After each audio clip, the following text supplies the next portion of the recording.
to empower people with not just the philosophical tools, but the inspiration to break free from the system. Welcome to the flagship Lions of Liberty podcast, your weekly dose of education, inspiration, and real-world application from the top minds in the liberty movement. If you want liberty, we need to be better leaders, better husbands, better fathers, better friends, better businessmen. We need to be better people. Here's your host, your guide, your shining beacon of liberty, Marc Claire. Live long and live free. All right, happy Saturday, Kitty Cats. That's right, a special bonus edition of Lions of Liberty here for you this Saturday because I really wanted to air this interview in which I was a guest on Counterflow with Buck Johnson last week. Buck invited me onto his show because he had noticed a big change in a lot of the ways I was speaking about a lot of issues, both politically, spiritually, and he wanted to have me on to really explore that. And this is honestly maybe my favorite, not maybe, it is. No offense to anyone else who has interviewed me. This is my favorite interview I have ever been the subject of. Of course, every interview on Lions of Liberty I've ever been the host of are the first 510 best interviews of all time. But right after all of those, this is really truly a wonderful interview that Buck conducted with me. And he got a lot of things out of me that I probably wanted to say or didn't even realize I wanted to say. And Buck really has a talent of drawing things out. And now normally when I do something like this, I would chop out the commercials, maybe chop out the host intro, but I'm leaving it all in here for you today, not just because I'm a little lazy, but also because a couple of Buck sponsors that you're going to hear mentioned are also sponsors of Lions of Liberty. So you'll hear Buck mention Zippix Toothpicks, you'll hear Buck mention Lorenzotti Coffee. These guys are sponsors of Lions of Liberty as well, so I'm not going to go chopping the ads out. We're all friends here, we're all sponsors, we're all part of this community together, so I encourage you to check out Buck's sponsors, who are also our sponsors. And of course, you'll be hearing his promo codes in these episodes. Promo code BUCK, I believe, in the same case, both for Zippix and Lorenzotti Italy, Lorenzotti Coffee. And of course, you can also use promo code LIONS for Lorenzotti for 10% off your order. You can also use promo code ROAR for 10% off your Zippix order. Now, I believe with Zippix, these are for your quote-unquote first order. So if you've used one promo code, maybe you use the other. I don't know. I'm not telling you what to do. I'm just telling you that you have options out there, my friends. So at the end of the day, I don't care whose promo code you use or if you use one at all. I just want you to support our great sponsors because they enable us. They enable people like me and Buck to do what we do, to do these shows and not sweat the money out of our own pockets because these guys are here supporting us just like our Patreon supporters, our members of the Lions of Liberty Pride support us on Patreon. Of course, you can join that if you support the work we do and just want to contribute directly and get access to all sorts of bonus content, bonus audio content like Conspiracy Corner, like Degenerate Gamblers, like Drunken Howie Story, like Brian's Daily Show, Good Morning Fuckhead. We have so much content behind the paywall on Patreon. You can get it all for as little as $5 a month. So please do check that out as well. But you guys are going to hear me talking a lot in this episode, so I'm just going to shut my trap right now, toss it over to Buck, and I hope you guys really enjoy this real deep dive, probably the deepest I've ever gotten on a lot of subjects in this interview. So please do enjoy it. And of course, go and subscribe to Buck Johnson's Counterflow if you are not already. It is a fantastic show. Buck is just a tremendous interviewer. So enjoy the show, guys. I got to tell you guys about Zippix nicotine toothpicks. They're flavored toothpicks with nicotine in each one.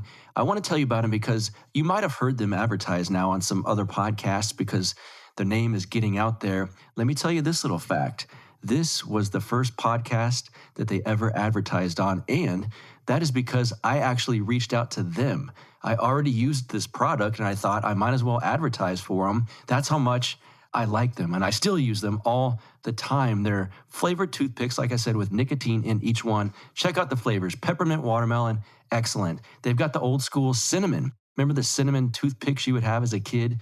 This is basically the adult version. They've got sweet whiskey, sweet wood. They've got mocha, Spice Island clove. Very, very good as well. So basically, if you're trying to kick a bad habit, maybe go for the cheapest alternative on the market. That would be Zippix toothpicks over at zippixtoothpicks.com. And of course, they want to support this show, and so do you. And if you want to buy some of these toothpicks, that helps this show out. So promo code BUCK at checkout, BUCK, gets you 20% off of your order. That is 20% off when you enter promo code BUCK, B-U-C-K, at zippixtoothpicks.com. Let's get to the show. You are now listening to the Counterflow podcast, a place for dissonant voices and unapproved opinions. You get split in fucking half, but I call him the hologram wrath. But I am the center inside the placenta of math. You clash with cyanide gas and die fast. Rhythmical equivalent of solids, liquid and gas. We smash your sinus with the power of Lord Titus. But I am the virus inside of the iris of Cyrus. Here is your host and humble narrator, Buck Johnson. What's up, you guys? Welcome back once again to another episode of the Counterflow podcast. I'm happy to have my friend, the head Lion of Liberty, Marc Clair, on the show today. Before we get to Marc, I do have to say my weekend up in Oregon was really a good time. Thank you to the Libertarian Party Mises Caucus for making that happen. Basically, I was up in Cascade Locks, Oregon, which is truly one of the most beautiful areas I've ever been to in the United States. I really mean that. What a wonderful little area to do this convention that the Libertarian Party of Oregon put on there. And I got to speak at it. I had fun. I met some really good people up there, had some great beers, had some great dinners, lunches. It was a great time. So again, thank you guys for making that happen. Thaddeus Russell, my friend Thad, was up there as well. His speech. How do these guys do it? Thad talked for like an hour and 15 minutes or something, not one note. And he held the audience's attention the entire time. It's inspiring to see people like that do things like that because it's quite impressive. I love to see people who are good at what they do their thing. And speaking of that, Kyle Ruff and Robbie the Fire Bernstein were up there doing some comedy.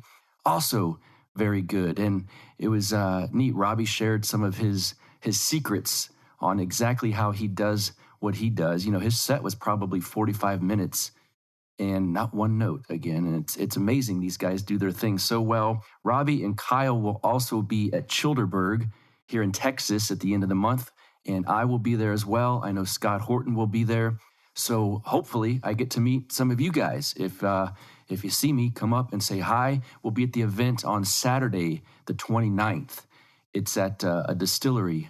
I believe it's called Iron Wolf Distillery. We will all be at that, just hanging out. I like bourbon, if you were wondering, and get to meet some of you guys there. I hope. The YouTube channel, you guys are finding it. It's nice. I keep getting all these new subscribers because for a long time we didn't really feature it. And now we are featuring it. My man Justin puts all of these videos, like for instance, the one that you're about to hear, this discussion between Marc Clair and myself, there will be a video up on our YouTube page. Counterflow with Buck Johnson, of course, is the search for that. And he puts little clips up there throughout the week, very shareable, 2-minute clips of poignant parts of the conversations that we have here on the show. And the Telegram app is blowing up as well. Good to see a lot of you guys coming in and taking part in the discussions that we have in the Telegram app at the Counterflow with Buck Johnson room. Got a lot of good stuff going on in there. And speaking of good stuff, I'm glad to get my pal Marc Clair back on the show. He hasn't been on the show since it was called Death to Tyrants, which has now been quite some time. It's his first appearance on the Counterflow podcast, as it were. So I invited Marc on because I've noticed there's certain people within our little circles here that I've noticed some interesting evolving going on in their thinking. And not only I actually don't get to this in this discussion, but Marc's interview style has really impressed me. I'm influenced by the way he does things on his show. And I think that he's kind of stepped up to a new level, even than he used to be at, which has always been very good. But he's really coming into his own in that regard too. But I have noticed some little different aspects of the way he thinks and approaches politics and philosophy in general. And so I reached out and said, why don't you come on and we'll talk about the evolution of the libertarian mind of Marc Clair. And this is going to be fun because he's also a big wrestling fan, as am I. And I hope we don't get into too much of it for you guys that don't even care about something like that. But I think we make some very good analogies between wrestling and not only politics, but libertarian politics specifically. So look forward to that and see what you think. Marc Clair was I don't want to say founder of, he co-founded the Lions of Liberty brand and the website with 3 of his fellow Penn State alumni. The website soon evolved from opinion pieces and daily news articles into the Lions of Liberty podcast, which Marc founded in 2013. Think about that. I've only been doing this, I think 2017, 2018. See, I don't even remember. It's not that old. But Marc Clair has been doing this since 2013. There were not a lot of libertarian podcasts back then, that's for sure. So I'm happy to have him on the show now from the Lions of Liberty, the flagship show of the Lions of Liberty. Marc Clair, welcome to the show, sir. How are you? Buck, what's happening, man? Ready to roar or what? Yeah, I'm ready to hear you roar. Oh, wait, I'm not supposed to ask that on other people's shows. I get confused. Yeah. I get lost so easily. Don't sue me for trademark infringement. Brian or someone will. Where are you? Spiritually, physically? No. We're going to get to that physically at the moment. No, I'm currently in central Mexico, a little town called Xochitepec. This is actually where I spent about 3 months last year when I got furloughed from my job in Los Angeles. This is where me and my now wife, at the time not wife, yet came and spent 3 months together last year. I was kind of, the fermentation of our relationship as well, you might say, if that's a word. And so now we're just only here for a few weeks. Unfortunately, we're hoping to come for longer. But we're in the middle of immigration things right now, and none of it's straightforward. Well, it's straightforward, but it's not easy. Let me put it that way. It should be straightforward. It should be easy, but it's not. And there's a lot of limitations on what you can be doing depending on where you are in the process. We had to get like a special permission just to be here for these couple weeks. But here we're here for just another week or so, and then back in the U.S. for hopefully just a few weeks, and then hopefully back for a couple months. So who do you have to get permission from to be there for a few weeks? I don't need permission from anybody. I'm good. The United States government needs to give my wife permission to leave the United States because of where we are in the middle of our immigration process, which seems counterintuitive because they make it so damn hard for you to get in here. I mean, we were very lucky that after we had met, my wife had no problem getting a tourist visa, so she was able to come to the U.S. and visit me when we were first starting to date. But that's because she had already had 2 previous visas. She already had a student visa like 10 years ago and like another tourist visa. So she already had like a track record of someone who wasn't going to quote unquote break the rules, that was going to come to the United States and come back. But for most people from Mexico, it is extremely difficult to get a tourist visa, even any kind of visa here. I mean, forget like a work visa, like that's nearly impossible. But a tourist visa just to come visit, even if you have family, friends, what have you, it's nearly impossible. You have to really show like a tremendous amount of income for Mexico, or you have to really show a lot of ties to the country. It's very, very difficult to do. Like when my wife first went and got her tourist visa like 2 years ago, like when she was waiting for her turn to go to the window and get approved or not, literally the 10 people before her were all walking away upset and crying and angry that they got denied their visa, just a simple tourist visa just to come visit.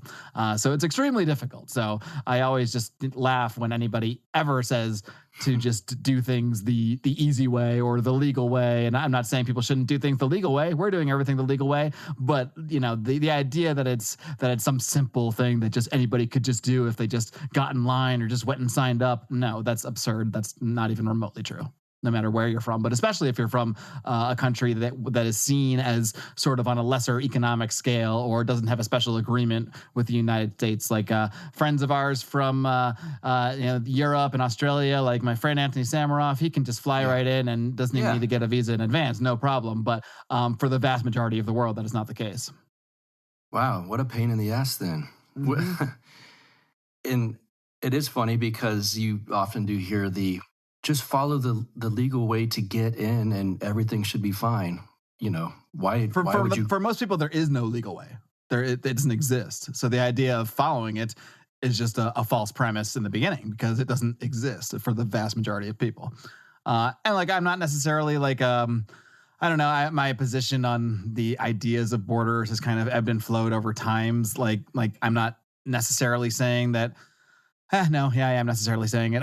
I am necessarily saying that borders are bullshit, and basically, I'm not saying they shouldn't exist because I think it's a complicated issue, especially when we look at it from the sort of libertarian property rights, anarcho-capitalist mentality or philosophy. Yeah, of course, in Ancapistan, there's going to be all sorts of borders everywhere. But the country borders that currently exist, for anybody to act like those are remotely legitimate in any kind of property sense is just historically, factually, philosophically, completely inaccurate and bankrupt. Mm-hmm.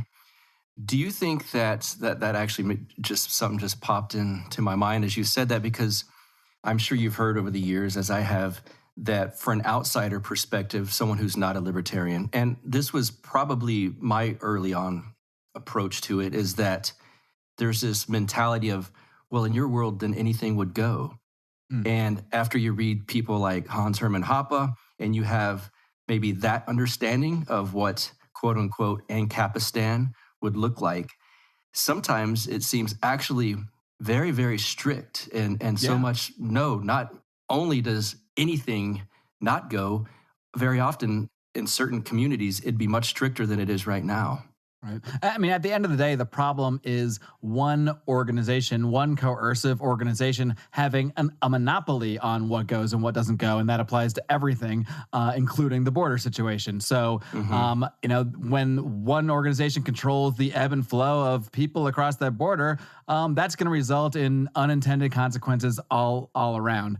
Whereas in the quote unquote everything goes of Ancapistan, like you said, I think they're going to see layers and layers and layers of rules and layers and layers and layers of borders, depending on various communities and various community standards and what certain people want to do in their own particular, however people tend to organize their own communities, just as they do now.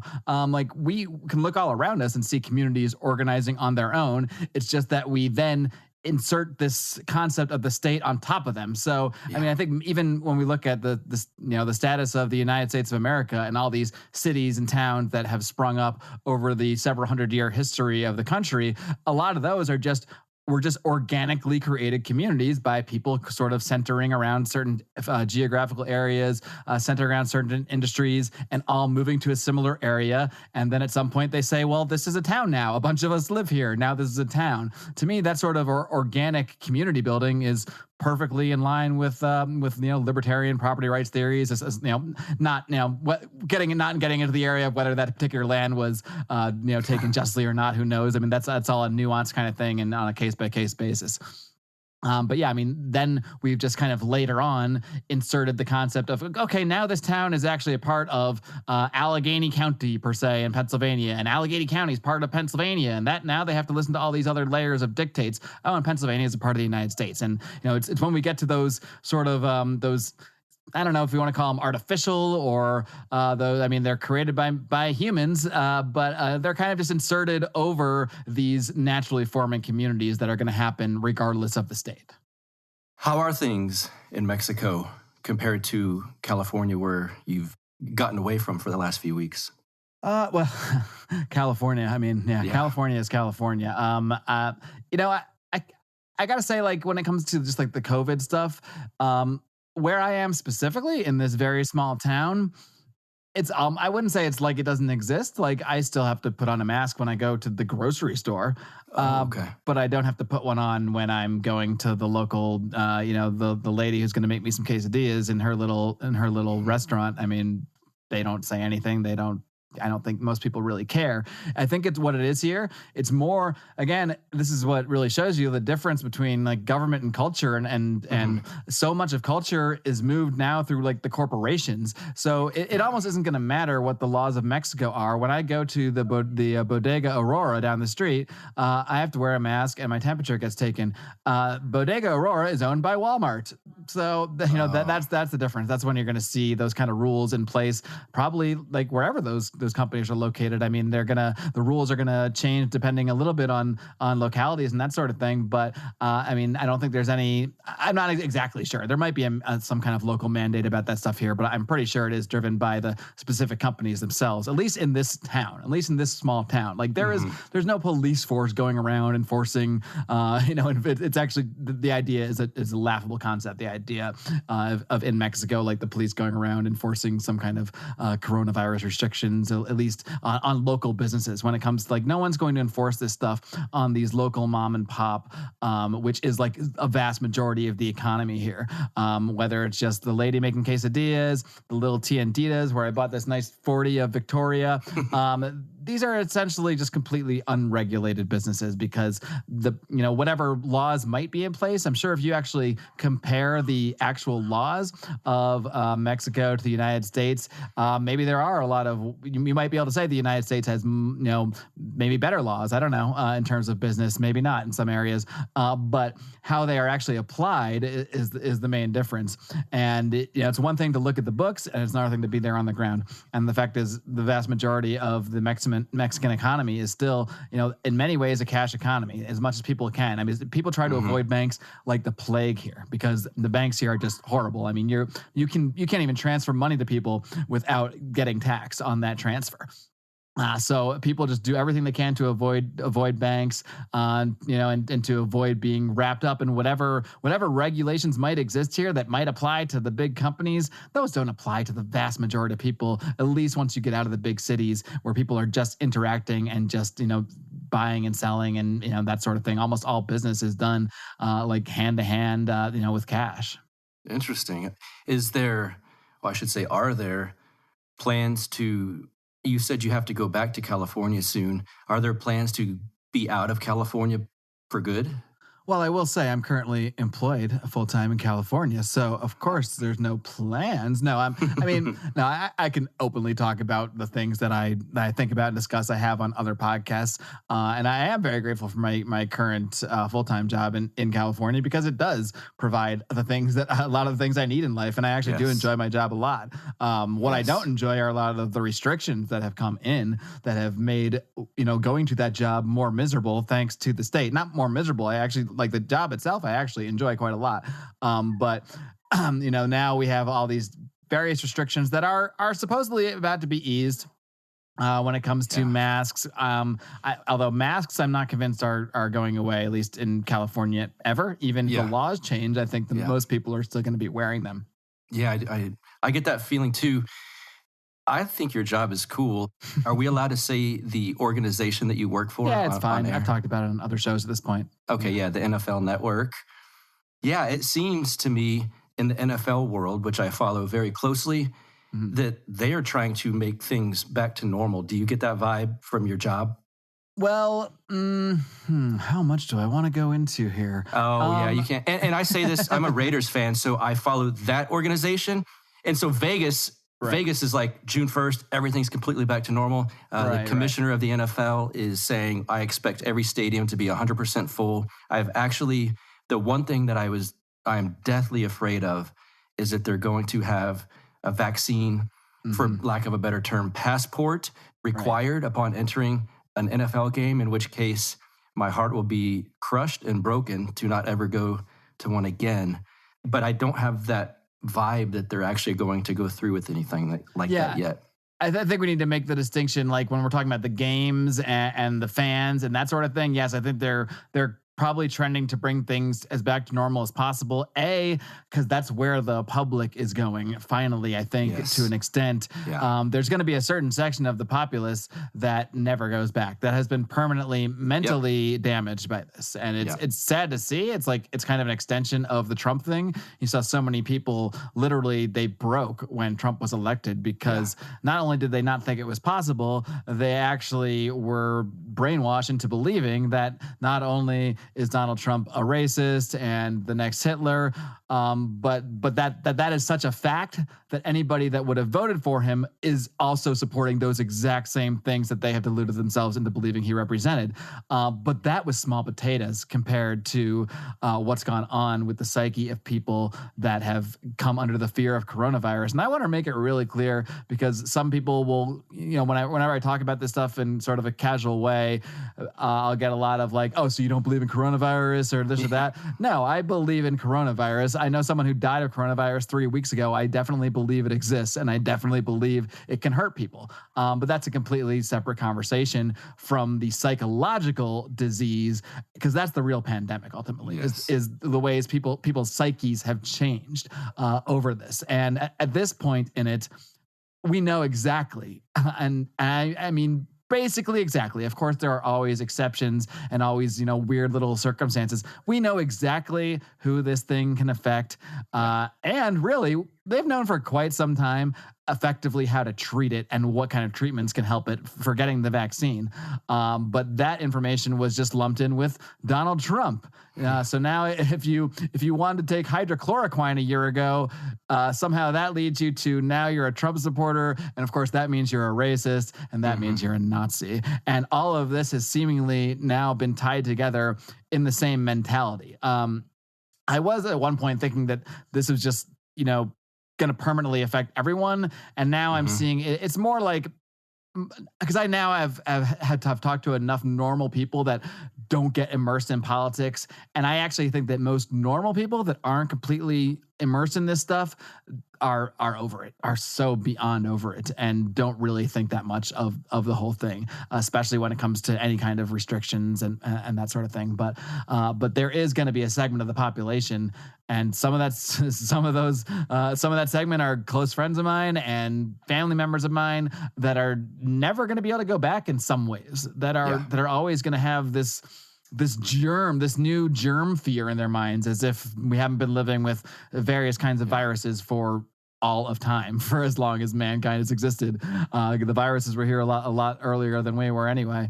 So we've been living with this stuff forever. That doesn't mean that when we find something out, when something pops up, that we shouldn't respond to it as individuals, as communities, as organizations. I mean, keep in mind, this all really started when the NFL, well, not really the NFL, it was actually baseball and the NBA, both shut everything down. It was only after that we saw the lockdowns come in. It was only after that we saw, governors and the president and the federal government reacting. It was private industry that reacted first. And it may be private industry opening up, like you were referencing, with the NFL wanting to bring games back to normal and that sort of thing. That's going to hopefully make things normal or closer to normal for a lot of people. But I think we all know that as close to normal as we ever get back, it's never going to be like it was. And I think what we're going to see is the attempt to basically inoculate the population. I'm both talking about a literal virus and not a virus, but a literal vaccine and the psychological inoculation of a continued fear of things that remove our humanity from us. I mean, that's my biggest problem. Well, not my biggest problem. I have a lot of problems. The moral problem, the problem from the angle of libertarian philosophy, of lockdowns and mask mandates and all of this stuff. But on a different level, I mean, it's a problem of separating people from their humanity. I don't know if it's true about, I've seen things saying, 6 feet is the exact amount of radius that your body's energy flows out of. So that's why they made social distancing 6 feet. I don't know if that's true or not, but the concept is certainly true. When you want to keep people further away from each other, make people afraid to shake hands and hug each other. I mean, that is how humans connect. And also not to see our faces, not to see each other's smiles, not to smile at each other in the street. I mean, I'm the kind of person when I'm walking around, normally, like I walk by people, I say hello, I smile at them. That doesn't exist in my neighborhood in California anymore. I mean, it's been like 3 weeks since I've been there, so maybe things have changed. But even as soon as 3 weeks ago, not only do my neighbors not smile at me anymore, they run away from me because I'm not wearing a mask, because I'm walking outside with my dogs, and I'm not afraid of getting coronavirus from them or anybody else I walk by, because that's not a thing that was ever a thing that happened. But the vast majority of the population there anyway, specifically, is just completely in fear of this thing, and it's not going to matter. I mean, you even see people saying, like, when they're starting to open up June 1st. I mean, I see comments on Twitter, like even when Gavin Newsom is now saying, like, we got to open everything up. I think it was June 1st. It might be June 15th, something like that. You'll see tons of comments of people saying, this is terrible. This is because the Republicans are pressuring him with the recall. Like, he's going to open up and we're going to turn into Texas, as if that's a bad thing, because they actually still think that they actually think that everyone is dying in Texas and Florida. Why? No reason, because that's what they were told was going to happen, and reality is completely disconnected from the narrative. I think that's just a big theme of what I've been learning this last year or two, especially when it comes to my approach about talking about things. It's libertarians are so focused, understandably, because I think a lot of the kind of people that become libertarians are people that eventually get hit with the logic of it. And we run into the place where we say, well, no, actually, this is entirely logical. And these other political philosophies don't make sense, and they don't follow from A to B to C. And that's why a lot of us, I don't think it's what inspires a lot of us. Like, that's not what inspired me to get excited about liberty. It was seeing Ron Paul boldly stand on the stage and, say things that he wasn't supposed to say, and then not back down when they literally mocked him and made fun of him. That's what inspired me.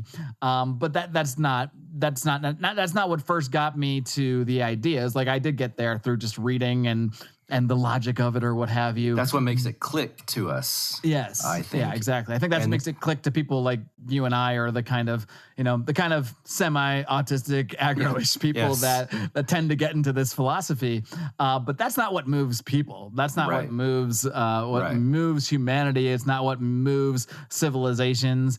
And so I think I've been a lot more attracted to people that understand that more, and that are aware that we need more than the charts and the graphs. And God bless Tom Woods. He's done yeoman's work, like looking at all these charts and graphs from various countries and the mask mandates and the lockdowns. But I think all that he's doing is proving to people like you and I what we already know and what we already believe. And I don't think it's that stuff is sadly really swaying anyone. Right. So it's we have to really begin to recognize that if we actually want to move civilization, because that's what I want to do. I want to move the freaking civilization. I want to see the world in a much freer, much. I don't know what the word I'm looking for is. I don't want to say spiritual. I don't want to turn everything into this hippy dippy bullshit. But that is what I want to see. I want to see people more connected with themselves. I want to see people freer to pursue things, to pursue the kind of lives that they never even would have dreamed of, because our systems that we have in place suppress ideas so much, suppress the idea of trying new things, of blazing your own path. We are literally taught to, through our shul, through the Prussian school system that we still use, that was designed to create soldiers. That's still what 95% of the population goes through. And the people that break out of that without just having this sort of soldier mentality, they're few and far between. They're people that, I'm not saying that like you or I are super special. I think everyone's special in their own special way, but we are rare. I mean, in the sense that we have had to, we've been able to undo a portion of our brainwashing to an extent. You hit upon like 10 different things in that monologue that I want to ask about. You got me in a rant zone, bud. I did. Good. Well, you said that there's a segment of people that won't go back to normal. You also, interestingly enough, almost like summarized the speech I just gave in Oregon, which was, we are so focused on stats and logic and reason, and we're just like, why don't these people understand what I'm talking about? And there's just giant segments that don't particularly care about that kind of thing. But anyway, you said there's a segment of people that aren't going back to normal. And I'm going back and forth in my mind. I think there was already mental, I mean, the best way I can, maybe it's kind of cold sounding, but there was mental issues with part of the population. And I think they were just kind of laying dormant maybe. And 2020 they reared their heads quite a bit. And I think that segment of the population that will always wear 2 masks or that won't go to a big event, it was almost like laying in wait, ready to expose itself. And for whatever reason, via the media, whatever happened during 2020, I don't know who scared them into doing what, but I think that it manifested itself through the COVID moment. And it's, you and I both love wrestling. Yes. And wrestlers always say, their character, the ones that turn out to be very successful, it's their real personalities cranked up to 11. Right. And so it almost seemed like the COVID moment and the masks issues, all of this stuff, like for someone to say, you're going to turn us into Texas is so disconnected. As a bad thing. Yeah. It's like it's a bad thing. It's so disconnected from reality that represents something that I can't even fathom. And so it's almost like the COVID moment turned their crazy up to 11, but it was just kind of laying there waiting to rear its head.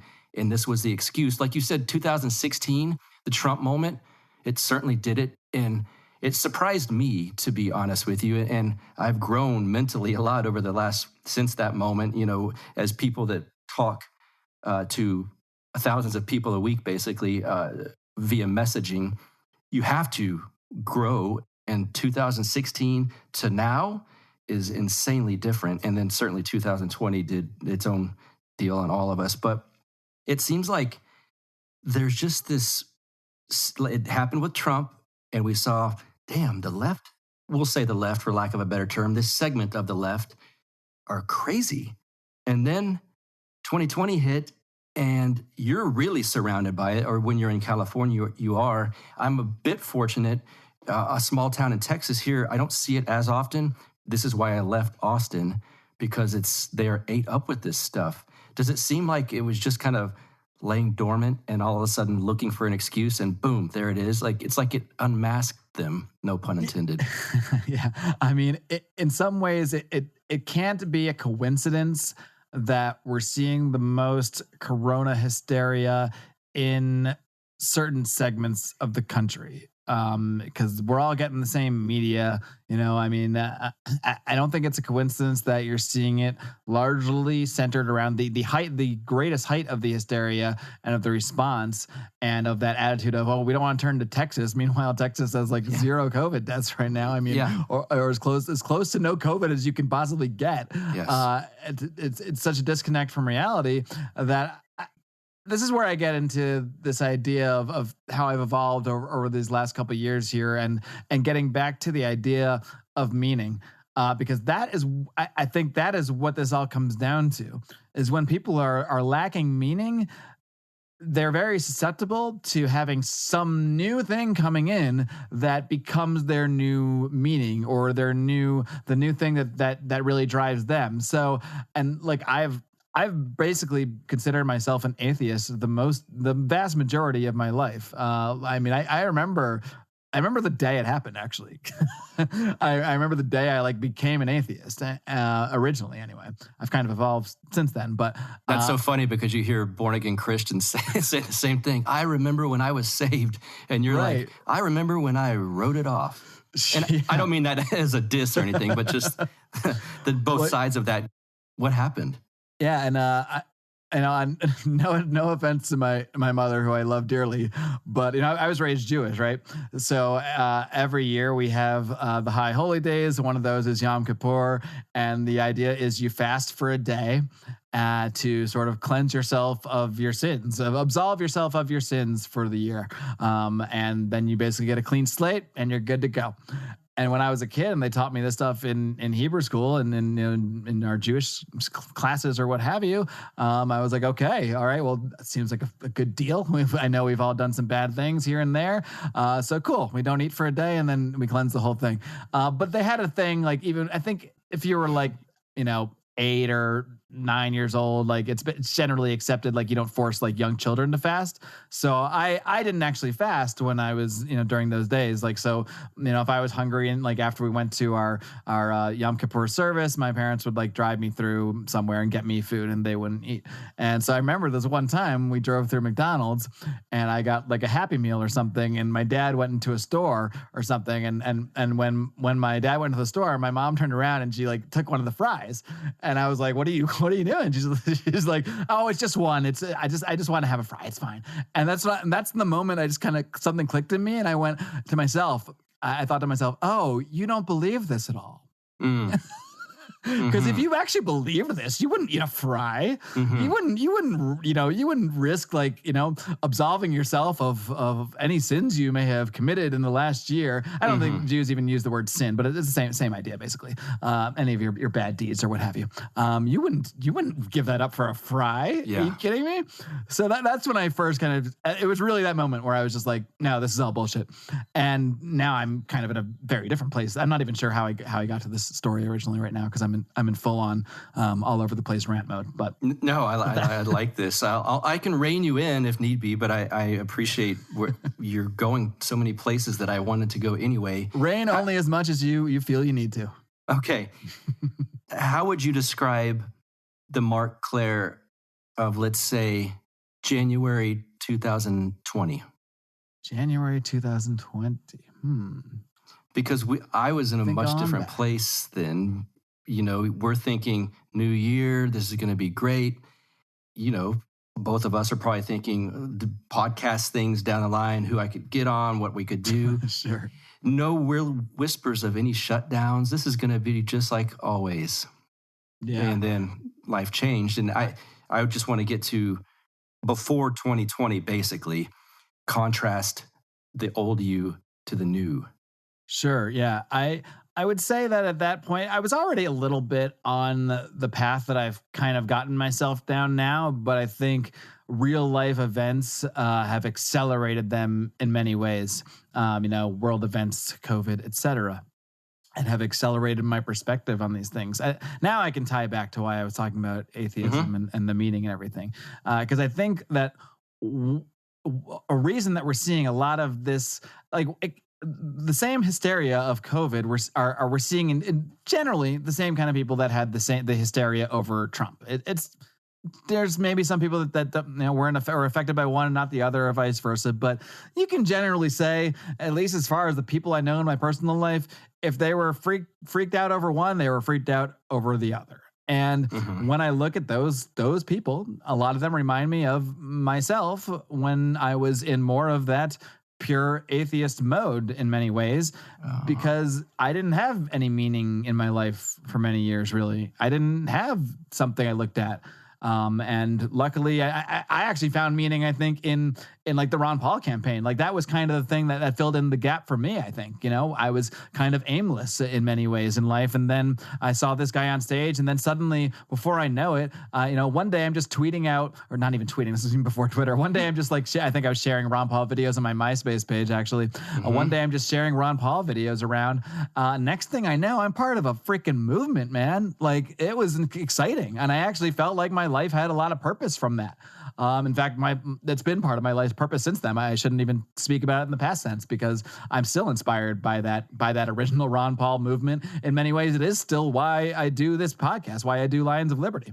But yeah, I mean, I think I was already down a path of kind of trying to seek more of the spiritual side of things. This was something that I don't know. I can't really say what originally inspired me. I've always been sort of a curious person. Like even when I was an atheist, or when I described myself as an atheist, I wasn't like one of these hardcore like Richard Dawkins atheists. I was more just like, I reject these narratives that have been told to me because I saw my mom eat fries on Yom Kippur, so I knew that was bullshit. And I see a lot of people blindly accepting the narratives of their faith. And to me, I would always think to myself, well, they're just repeating what they read in this book, or they're just repeating what their pastor said. So they're idiots. They don't think about anything. And I'm much smarter than that. So, I'm not going to fall for that stuff. But at the same time, I have always been very curious in terms of like, I've always been interested in other religions. I've always been interested in the nature of reality. I've have many different aspects that I've come at that in my life. I've had just simply, reading about quantum mechanics and crazy stuff like string theory and where that leads me to think about what our reality actually is or what it even can be. I've also had experiences, some perhaps of a psychedelically induced nature, but others not. Others that had nothing to do with anything like that have really, really shown me that there is more out there than I ever remember, more than I gave credit to for a large portion of my life. I think at this point, I can say firmly that I'm definitely not an atheist. We have to break down those words and see what they mean and see how different people, take that. But when we're saying it, when I think of the word atheist now, I think of if you don't believe that it was just a ball of mass flaming hot for no reason that just exploded and then particles changed and somehow we evolved and now we talk to each other on over computers, and if you don't just think that that's how it happened, then you're not an atheist. So in that sense, like I'm not an atheist. It doesn't mean I necessarily believe in any one narrative or any one system, but in some way I kind of believe in all of them to an extent, because what I've come to see religion as in many ways is our attempts of civilizations over time and humanity to connect to I don't know if you want to call it to the true nature of reality or the true nature of ourselves. I kind of think they're the same thing in many ways, but they're attempts for people to connect with the divine. That's what I would say. And over centuries and centuries of more than centuries, millennia of humanity's history, if you look at any civilization, there have been sets of people that have attempted or been connecting with the divine. I don't know a better word for it. It's something more than what we see, more than what we can normally feel through normal means, more than what we can ever read about in a book, more than what a pastor could even tell us or what a religion could tell us. And I think that's the part where I always conflated the two. I always connected like the spiritual concepts of religion with the structures themselves, with the Catholic Church or with the hierarchies in various religions. And I've come to see there are things they have overlap, because when, just like I talked about at the beginning of the show, when I was talking about how a lot of communities kind of formed organically, people sort of moved to a general area, formed a community, all good, property rights are going great here, and then the state kind of forms around that or overlaps over that. I think religion is maybe very similar to that in many ways. I think people naturally in many ways found their own ways to connect with the divine, connect to whatever you want to call it, the true nature of reality. You can use a million different words for this. And then later on, other structures, other, systems kind of were created over those things. And they kind of all became, at least to me, associated as the same thing. And now I see them very, very, very separately. I think you can be religious, as I would say I don't know if I would describe myself as religious. I would say I'm finding my religion, or trying to find my religion, because I don't have like necessarily a religion I subscribe to, or but really, what is a religion? It's called a practice for a reason. It's whatever your practice is. It's whatever you get into. And I've not developed, like I didn't invent any of this shit, but I've brought myself into certain practices. I shouldn't say myself. I should give my wife a lot of credit here, because she's been a huge part of my development with all this stuff. But it was a path I had already been down a little bit before I met her. But I think that just kind of put it all on overdrive, because she was also, very into this stuff. But really just getting into things like yoga, meditation, things I had dabbled in before, but I was like, I don't know, I don't really want to do this whole yoga session, or I can't. All right, I'm done trying to think and sit here in my own thoughts. I can't do it. And now I've learned I'm no expert at all, and I don't want to pretend I am, because I'm still very much a work in progress. But what I have found for me is that the more I have incorporated a practice, whatever that practice might be, whether it's getting up at 6 a.m. and meditating and doing yoga and or what have you, or eating differently, or trying to get myself in a certain schedule. And I work in an industry which is very up and down with hours normally, so that's a huge challenge for me, or been a huge challenge for me over the years. But the more I get into a practice and the more I am consistent with it, I mean, the way that I feel like going throughout my day is night and freaking day compared to 2 years ago, compared to Marc of January 2020. And I think the events of the world around me have pushed me even more into that. When I see people grasping for meaning by strapping 2 masks on their face, that's not the meaning that I'm interested in. So I have to find some other meaning out there, because at the end of the day, we all need meaning. We all need it, whether we want to act like we don't, whether we want to act like we're too cool for it or whatever, doesn't matter, because we're all kind of built the same way. And I think that the more disconnected we are from our true selves or from a deeper sense of meaning, the more we're going to be susceptible to really nefarious narratives, like those that are coming along with the coronavirus stuff. So when I see someone, literally 2-3 weeks ago, we were in the airport, and I mean, I don't know whether to laugh or just feel bad for people, but we literally saw a group of 4 people who were in full on bodysuits, full on. This is at LAX. Full on bodysuits, like covered in plastic head to toe, with the shields over their faces, gloves, and I mean, we were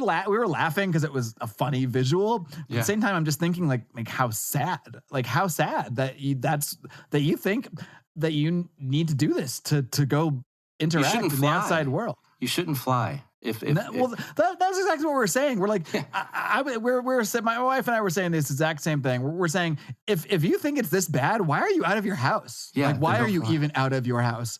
If I thought it was that bad that I had to dress like that to stay safe, I'm not leaving my house. I'm not flying. I'm not going to the airport. So that's just part of the disconnect from reality. Again, it has nothing to do with the reality of it. Of course, it has nothing to do with the reality of it. Or they wouldn't be at the airport, or they'd either be home or they wouldn't be at the airport. No one would be out traveling normally, but wearing this ridiculous getup. But I see people like that, and I just think man, they're missing something. There's something missing there. I'm not a psychologist. I'm not a psychiatrist. I'm not licensed anything. The license matters. I'm a libertarian here. But these are just my perspectives. These are the way I've started to look at things slightly differently. I like that. I think I've thought of the branch COVIDians or the COVID crazies, whatever you want to call them. I think I've thought of them in those terms. Clearly, that's a good point, that there's some kind of void that I don't know where this emptiness comes from, but if Joy Reid on MSNBC can fill it, or Dr. Fauci, and then it kind of does give this new meaning of, I'm virtuous, look what I'm doing, I've stayed home. When I go out, I wear a shield over my face, or in their case, a hazmat suit. I'm doing my part. Yeah, and it's much like most of progressive virtue signaling is the flimsiest, thinnest meaning of anything you could fill a void with, because it's so paper thin that it's most of the time literally typing something and then saying, I've done my part. I've said on Facebook, stay home, wear the damn mask. And hashtag stay the fuck home was the one for a while that a lot of my friend circles were using. Yes, those things. Or after George Floyd was killed, then I put a black square picture up, and I've done my part. When these are people that do not go necessarily volunteer in an inner city community to feed poor people. That actually takes work, but it doesn't take any work to. But it's interesting because within the liberty circles, there are people that I've noticed that are filling voids in a way that does take on more meaning. And there's certain podcasters that I've heard, yourself included, that things for me changed over 2020. And then I hear some others on the air, as we can call it. And it's like, interesting. These people are kind of going through some kind of change as well. And I think Vin Armani, interestingly enough, has had a large influence on our circles.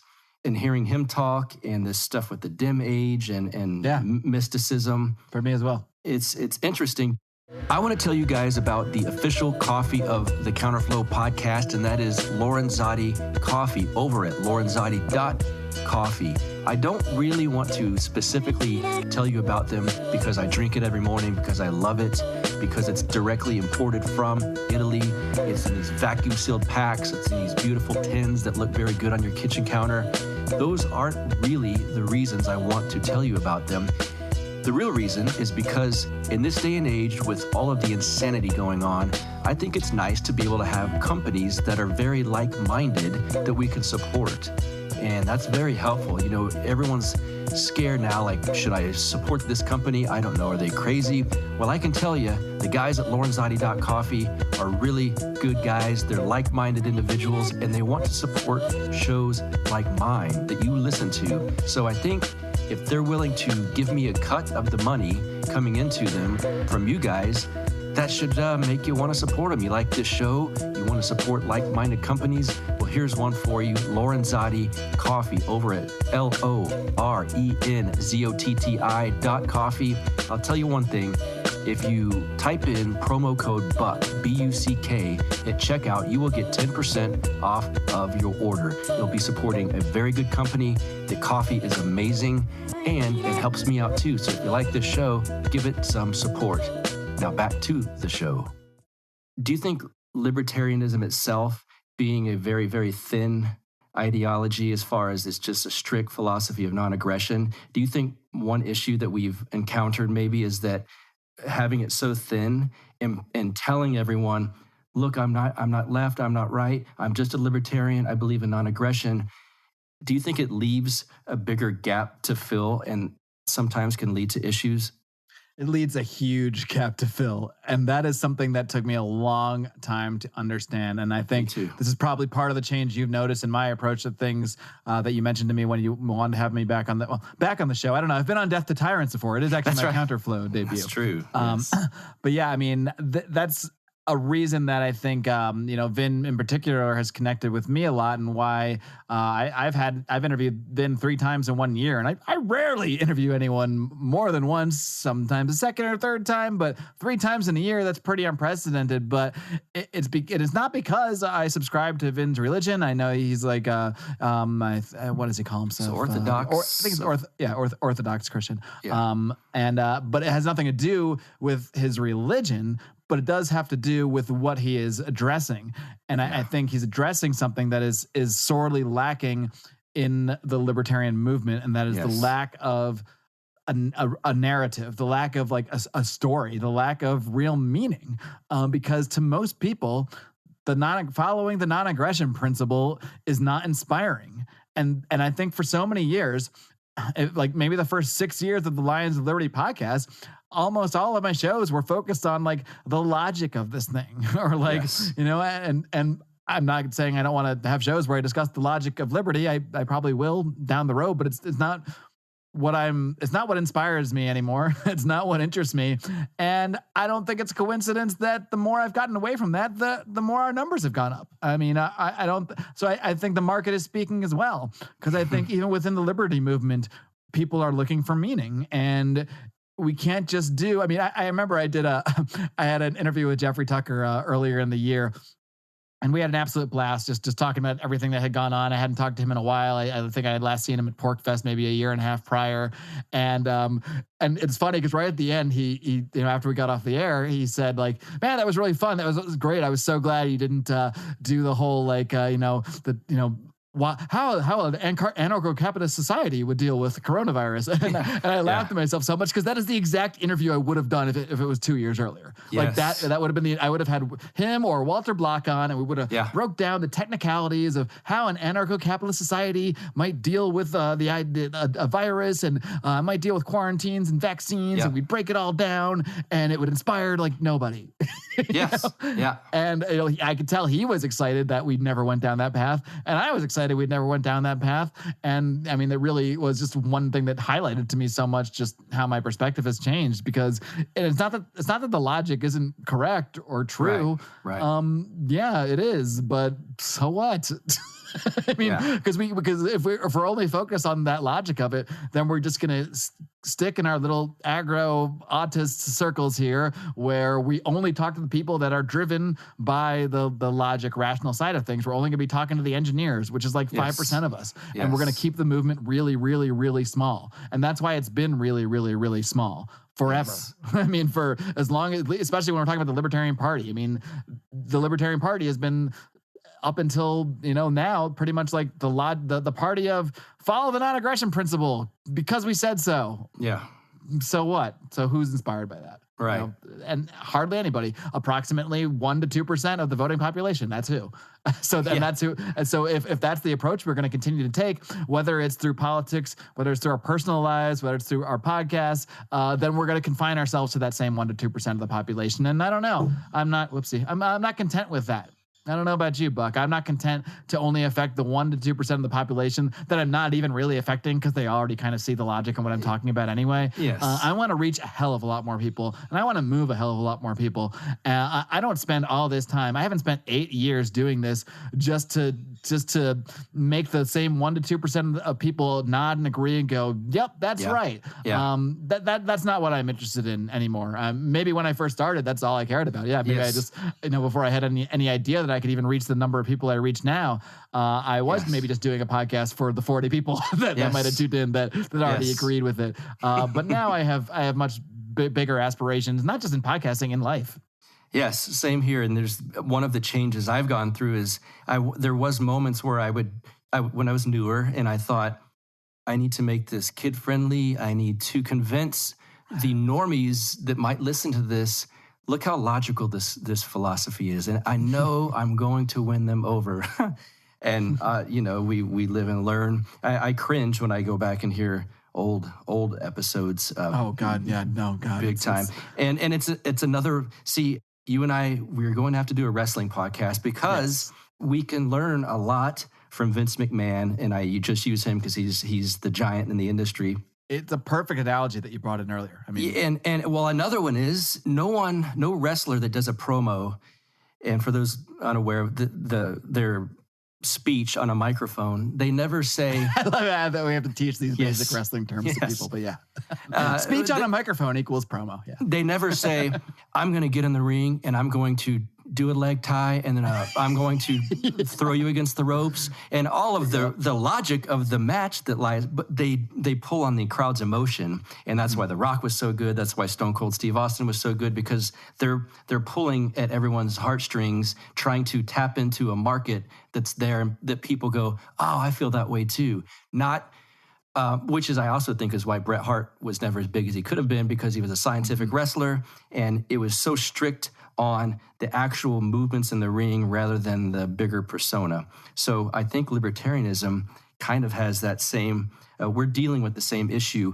We've kind of articulated it here, but is there a different weakness within libertarianism other than this that you would point out?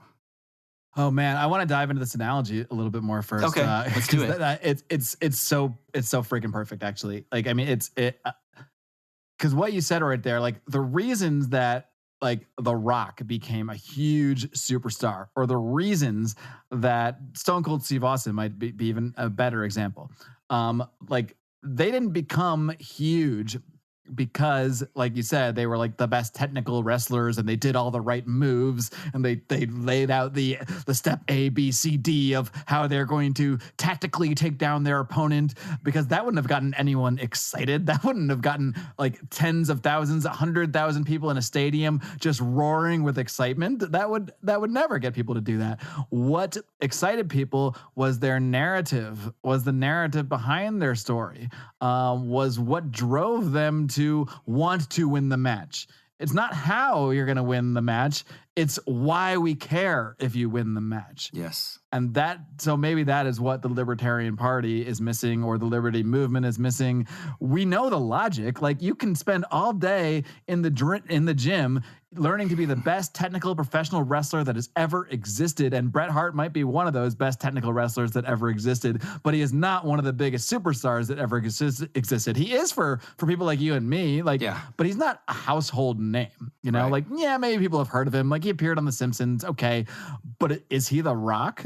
Right. No. Is he Stone Cold Steve Austin? No. Is he even Daniel Bryan? Right, No. right. And Daniel Bryan might be the perfect. I'm so glad we're getting deep in the weeds on wrestling right now in this podcast. But Daniel Bryan might be the perfect archetype of what libertarians should strive to be, because Daniel Bryan is the perfect technical wrestler. He does have all the skills. He does have the logic, so to speak, like libertarians have. Yeah. But he also has the story. He has the best story of the last maybe decade of any wrestler. You know, he's the one that's always overlooked. He's like the one that's told he can never win. He's the libertarians, even though in real life he's nothing like a libertarian. But that's a different story altogether. But you know, he is the one that is seen as the joke, and the reason people get excited about him winning is because they see. It's not that they see he's the best technical wrestler. That's just icing on the cake. It's that they see that he has been treated like a joke, and this is in real life. Because and that's why it connects so much, because it connects to a real life story. The best wrestling stories that connect with people. It's not as cool as it is. It's not that The Undertaker was, Paul, and Kane, and they had they lit his younger brother on fire. Like, that's a cool story, but that's not the one that really, really connects with people. That's not the master story. That's not the meta story. The real story is the story that has a real life basis in it. And Daniel Bryan's story has a real life basis because he really was seen by Vince McMahon, the man who's made millions of dollars off him later, as a joke. Yeah. As someone who can never make it. And this is real. You know, he really said, like, no, that guy's never going to make it here. Sure, we'll bring him on the roster. He's a great technical wrestler. He can go out and have some good matches, but he's never going to be one of my superstars. Are you kidding me? I mean, these are like real, not these aren't quotes, but these are real things that, Vince McMahon has been known to have thought about Daniel Bryan. Yeah. And that is why when he finally did get pushed to the top, and and it's why the crowd connected with him so much. Similarly, in some ways of how the crowd connected with Stone Cold Steve Austin, it was somewhat of a similar storyline. It was the idea of the downtrodden everyman finally making it, finally breaking through. And that's what libertarians need to be. Maybe we need to be, we already are in many ways. We need to be the downtrodden everyman. We need people to want to root for us. Like, we can't be the assholes that just tell you how we're going to win the match and the 17 different moves we're going to show you in the ring. Like, that's not going to inspire anybody. We can't just be the people that tell you we have the logic on our sides. We need people to root for us. We need everybody to look at us and say, oh no, like, those are the guys out there laying it on the line. Like, those are the people out there, even if you might not connect with us personally. Like, I don't know, in real life, I probably might not even like Daniel Bryan that much, but I connect with his story. Well, I sure do connect with his story. So it doesn't need to be about our individual personalities connecting with people, but people need to be able to connect with our story. They need to be able to connect with what we're fighting for and why we're fighting for it, and understand that and feel it, not just see the logic of it, actually feel it. I mean, that's why some of the most successful movements were when people in the population, it wasn't that they already agreed with it, it's that they could see why people were downtrodden and why people were fighting. When Martin Luther King is leading marches on the streets of purely peaceful people that are being beaten down and hosed down, people feel that then. How can you not root for those people? So that's why those movements are successful. How can you not root for Mahatma Gandhi when you see his movement doing nothing? Like, that was their protest. We're going to sit here in the street and do nothing while you come and beat us, and we're not going to fucking move. Yeah. Because that's how much we believe in what we're doing here. Who could root against them? I mean, who could root against them, really, from the outside perspective? Of course, the British are rooting against them, but the everyman, the people that aren't normally paying attention, that's who we need to connect to. That's who needs to see us. I'm not saying we need to go lay down in the street and get beaten down, but maybe we do. I mean, maybe, maybe we need something I can like name that. a few. No, I'm joking. I think Trump tapped into a very similar sentiment, because this man, we all know he didn't go through this. He's been rich for decades, but he's speaking to basically working class people, saying they forgot about you. The establishment doesn't love you.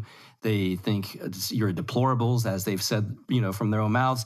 And as he runs for re-election, something I didn't even see at Ron Paul rallies, which I was at many of them, were massive crowds chanting, "We love you." That was like something I've never seen before. And I thought, whatever Trump has tapped into, this populism, libertarians could certainly take a page out of that book, because there wasn't a lot of I love yous at Joe Jorgensen rallies. So, and why do they love Donald Trump? It's not because he's a billionaire. Like, there's a lot of billionaires. No one likes billionaires. Like, no one likes billionaires, like, at all. So the fact that people were out there saying we love you, I mean, that means that he really connected with them, and it put his politics, his policies, whatever aside. Yeah. If you're denying that, you're in denial, I guess, by definition. But yeah, I mean, that is exactly right. And we need to find the way, and I'm not saying I have the answer, but I think I see what the problem is that who loves us? Yeah. Who loves libertarians? No one's going to love the guys that are out there just telling you you're wrong all the time. No one's going to love the guys that are out there just telling you why we're technically correct, or why this tax, if we lower the taxes by 2%, there'll be greater GDP or something. Like, no, it doesn't inspire anybody. And no one's really inspired by a 45-minute podcast about how an anarcho-capitalist society might deal with vaccines, and a podcast that I probably would have produced 5 years ago. So so that's how I've changed since January 2020, or maybe earlier. Did you lose friends? Let me preface it with this. 2020, I've said now, I moved out of Austin, and it was a time that was unmasked a lot of people and kind of made me reassess, and it gave me more clarity on who I actually want to hang out with, who are real friends, who would actually care about my thoughts, my opinions, who didn't anymore. It kind of drew a line in the sand, it seemed like. Did you feel that? And did you lose friends over 2020? No, I haven't lost friends, I don't think. But I think I've also come to maybe just living in Los Angeles for so long, I've just come to accept that a lot of my good friends actually just see the world in a very different way. And I don't want to be the person that's ever drawing that line if I can help it. Now, if someone else draws the line, that's on them, because I'm not going to change who I am. I'm not going to change my beliefs because of someone else's line. But no, I mean, I've been open enough about my beliefs for a long time. And I'm talking about close friends here. I mean, at a circle of maybe I have a close circle of 8 to 10, like, pretty really good friends in Los Angeles, and nothing's been affected with any of them. Now, same. And I mean, like, maybe acquaintances when you go up to like the 50 group range. Okay. I will say I probably just hang out with, I probably am more focused about who I spend time with now. Yes. Like, for sure. Like, I no longer care about, it's not that I dislike anybody less. It's just that, I value my time more, and I want to spend time with people that value me in the way that I value them.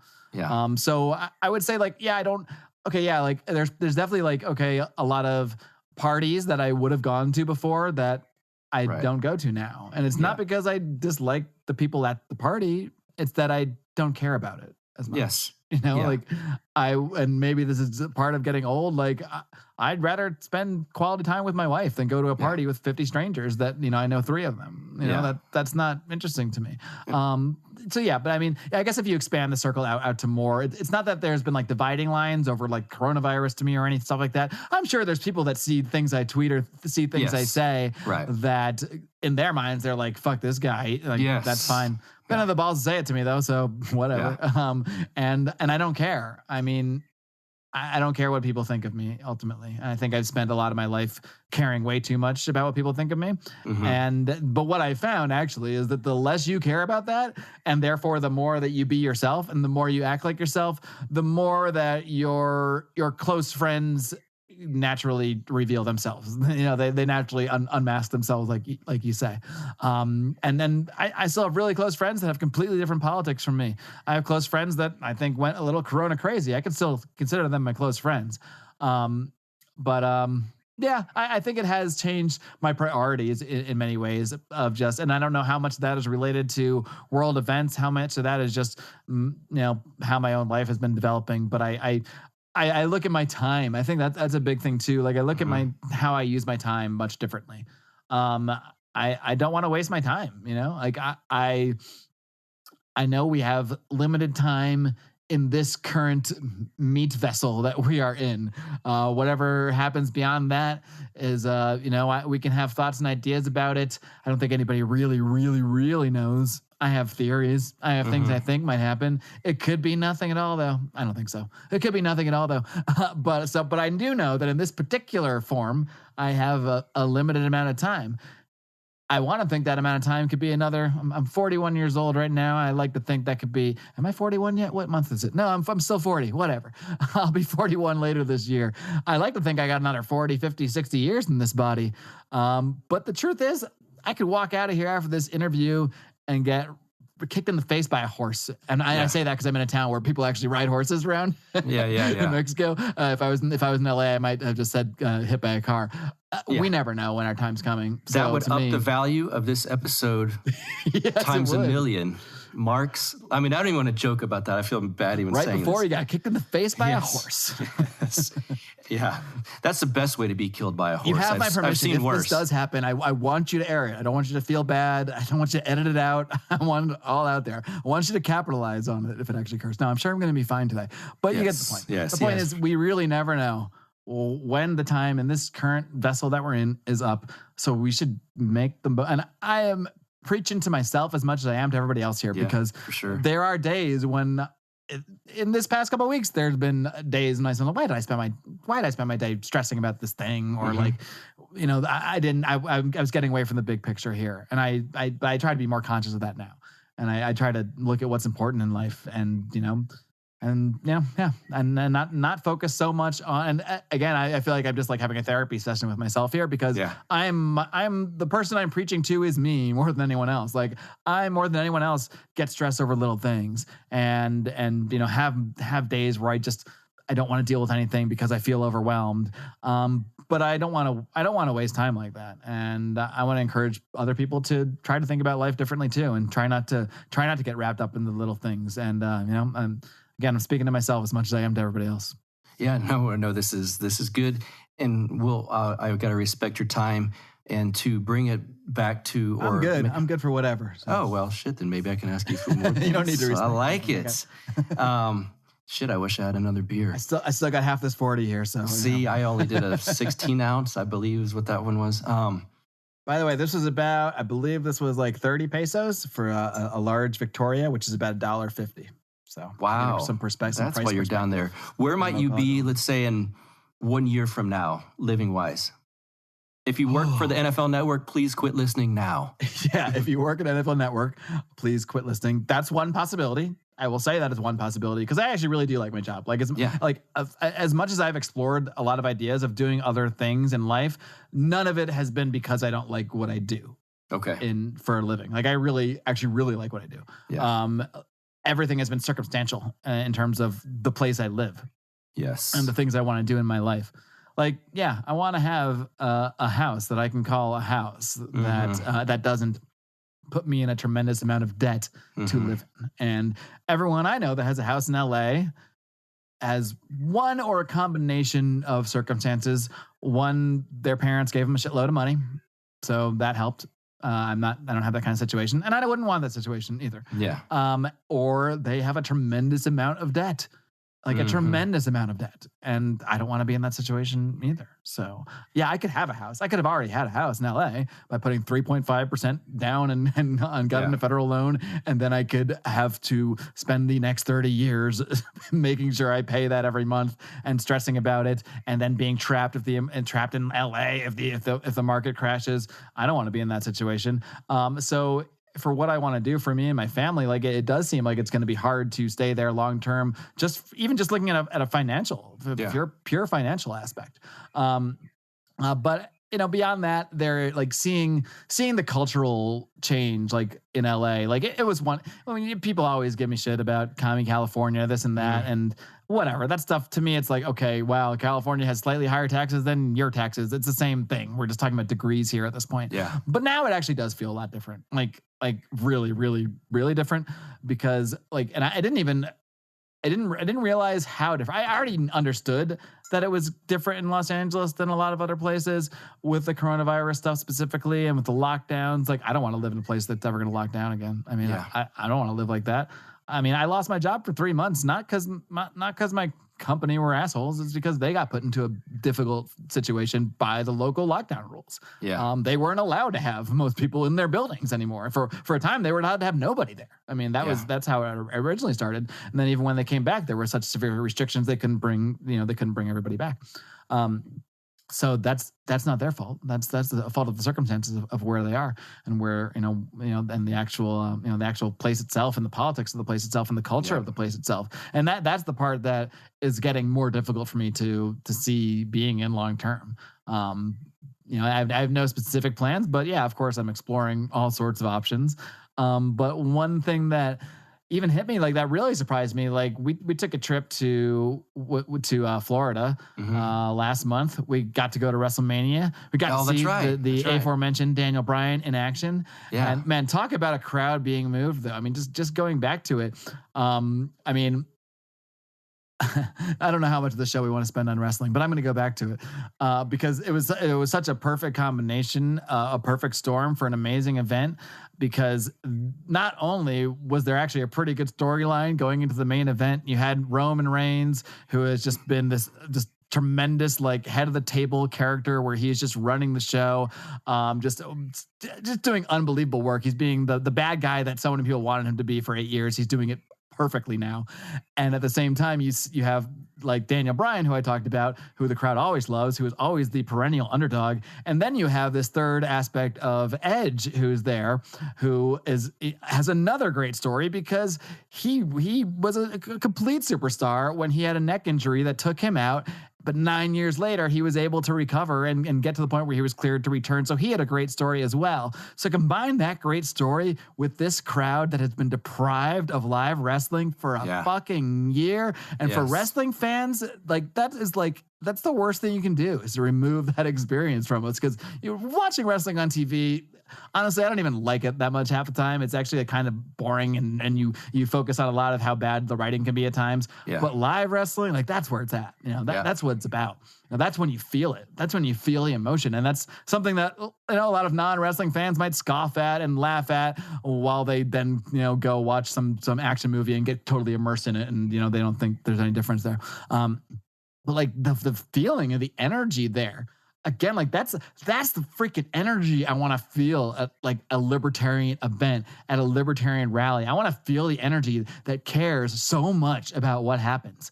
And like that cares so much about whether this guy that's been out for 9 years can overcome this and win a championship again, or that cares that Daniel Bryan has one more shot. Like he's probably going to retire soon. He's got this last shot. This might be his last time ever. Like people cared so much. It was just so amazing. It was incredible, and we got to capture that same thing. I don't know how I got from here to there. I was talking about my trip to Florida, but this is what I do. This is what I do when you unleash me, Buck. I want to tell you about your one-stop shop for all things CBD, and they've got a brand new website for you to check out, PalomaVerdeCBD.com. And it's the Paloma Verde store, of course, owned by a great couple, Carlos and Vanessa, out of San Antonio, Texas. Carlos is a very bright young man. I can tell you why. Once you go to the new website, PalomaVerdeCBD.com, you'll realize that he's smart enough to feature the better looking of the two on the brand new website. And you'll see what I mean once you go there. They've got everything you need as far as the world of CBD goes. You can explore their products on the new website page. You can see obviously they've got the tinctures, but they've got mint tinctures, they've got soft gels, they've got CBD gummies, multiple flavors of those, the salve stick, the sleep bundle, which I'm going to have to check out. I've not had the sleep bundle yet, but that sounds enticing to me. The menthol sports cream, I can tell you, works amazingly. I've used that multiple times, and one of the biggest fans I personally know of Paloma Verde CBD products is my French bulldog named Lux. He's about 10 years old now, which in dog years makes him like 70 or something, right? He's old, and he gets around like a little old man with his back legs a little bit slower than they used to be, until we started putting the CBD pet products that they have at PalomaVerdeCBD.com. We put it on his food every morning. They also have these dog treats that we give him, and it's amazing the job that the products have done 4 Lux, my French bulldog. Now he's trotting around like he's young again. He gets in and out of the doggy door with ease, which is a relief to me, I can tell you that. So, of course, I've got a promo code for you. It is BUCK, B-U-C-K. When you enter BUCK, the promo code at checkout, you get 25% off of all of your orders over $75, which is a bargain. That's over at PalomaVerdeCBD.com, their new website. Promo code BUCK, get you 25% off all orders over $75. Let's get back to the show. There's so many other ties I can make, and we're part of the libertarian world and the wrestling fan world, so I can make fun of both of them. Yes. If we can get that many socially awkward people worked up as WWE can, there's a crossover, let's face it. Yep, absolutely. And speaking of people that could possibly do that, we'd be remiss if we didn't talk about what I think is going to be probably the biggest debated topic in our circles over the next year or two, or maybe 3, is the Libertarian Party Mises Caucus, which for those, I don't want to get too inside baseball, but for those listening that aren't aware of this, there's a wing of the Libertarian Party that Marc and I probably tie in closer with ideology. It's they're trying to make the Libertarian Party libertarian again, as a lot of them say. And if that's the route to go for the future of liberty and use the Libertarian Party as a vehicle, and then possibly have Dave Smith, podcaster extraordinaire, lead that movement, or there's other routes, as we know, my friend Tho Bishop is interested in other ways of advancing liberty ideas in the political realm. What are your thoughts on all of that? And I think the day this episode drops, you might be dropping an episode that's has to do with exactly this. Not only has to do with, is the exact same thing. Because I'm hosting a debate. Well, as we record, I'm going to be recording it tomorrow. But yeah, I believe we'll be releasing these on the same day. I'm hosting I say debate because it's fun to say debate, but sure. The way I approach these, the same way you approach this when you had like your show last week with Clint and Tho. I mean, I approach them as a conversation that I'm just kind of there to be a part of and kind of push along in certain ways. But I'll be having Dave Smith and Tho Bishop on Lions Liberty this week, or it already happened now when this is being released for you. So go if you're listening to this, go click over to Lions Liberty and listen to the debate between Dave Smith and Tho Bishop. But I'd say they represent two of the possible, probably the most likely political strategies for libertarians in the next few years. I mean, there's other people out there like Vin Armani that we talked about before that would have a totally different strategy that would be more about rejecting all of that. Or like someone like Sal Mayweather might have a totally different, purely agorist type strategy that is still a strategy in and of itself. And these are all debates I want to try to put together over the coming, months, years as well. Because I think this idea, and this goes back to what I was saying earlier, like I want to spend my time wisely. I want to spend my time well. So I think it's important to explore this idea of what is the best way to spend our time if we're people that really want to inspire people and we really want to see greater liberty in the world, which is exactly what I want to see. And it's exactly what I want to do. And I don't know the exact answer either. So like I am really actually doing a lot of these podcasts and a lot of these debates in a somewhat of a selfish way. Sure, I know a lot of people will listen when I do stuff like this, and that motivates me too. But a lot of it's for me. Like I want to know too. Like I don't know. I don't know the exact answer. Because I definitely appreciate the spirit of what the Mises Caucus is doing, what the people in there are doing. I know there's a lot of like accusations that come out about being racist or entryism or stuff like that the topics that we aired out in a lot of my initial debates with Dave Smith when he was just kind of debating some of his haters online. Frankly, I find those arguments, dare I say, retarded. Can I say that? Am I allowed to say that? I'm going to say it because it's retarded. It's absolutely retarded. It shows that the people making those arguments have not taken any time out to actually get to know the people they're accusing these things of. I've gotten to, but forget if I've known them personally. Like I've met Tom Woods, I've met Dave Smith. I wouldn't say we're like good friends, but I've met them personally and I feel the vibe that they're good people. But besides that, if you just listened to their podcast for like, I don't know, 2 or 3 episodes, it would become pretty obvious that they're not racists or anything that they're ever accused of being. I think the worst thing that people do is they take like a joke Dave Smith might make because he's a comedian and a very subversive comedian. He has a show called Legion of Skanks, so he says a lot of shit that if you take it out of context, sure, it could be seen as racist or sexist. If you take it out of context, which is what everybody does. Right. So I find at this point, I just have no time for those people. None. Like I'm not even gonna. I don't even want to host a debate anymore with Dave, and we Dave and I have talked about this too. Like we're both done with this. Like, and it got great ratings. Like honestly, two of my 3 highest downloaded episodes of all time are Dave Smith debating someone making stupid arguments against him. So for me, it's probably dumb to reject this. Like, and it's sad. Because I mean, he's done conversations on Lions Liberty with Eric Brakey that did very well as well about more of the strategy aspects. They didn't do as well as the one where he just debates his trolls. So it's probably better for my interest, for Lions Liberty interest, to every month have some idiot hater of Dave come on and spew their bullshit. But I don't have time for this anymore. Like again, it's about how I spend my time, and that's a waste of time because I don't know what's wrong with some of these people, if they've had like a mental breakdown or where this like crusade against people like Dave and Tom have come from. I have no problem like criticizing certain positions of theirs. Like I don't really agree with, there's some positions of Dave's that I don't really agree with. I don't really agree with his take on immigration. But I don't need to agree with someone's take on everything, to think they're a good person or to think they're worthy of promoting. Yeah.